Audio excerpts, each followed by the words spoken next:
Müğənni Manav Ağayev və həmkarı Pərvin Lətifov arasında efirlərin birində gərgin anlar yaşanıb. Demokrat AS xəbər verir ki, verilişə telefon zəngi ilə qatılan Manav həmkarının ünvanına sərt sözlər deyib.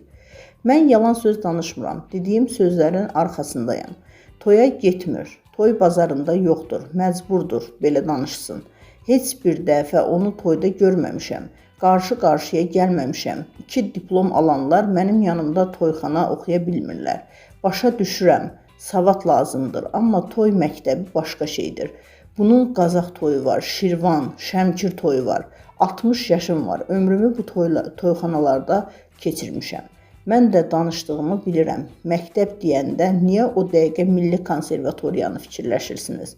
Pərvin Lətifov da öz növbəsində qarşı tərəfin cavabını verib. Diplomlulardan biri də mən. Kimin şübhəsi varsa bu da meydan. Adını çəkin görək. Oxuya bilməyən diplomlu məşhurlar kimlərdir? Toy məktəb ola bilməz. Bütün gəncliyimi akademik musiqi ilə həsr etmişəm. Xahiş edirəm qarşı tərəf buna hörmət qoysun.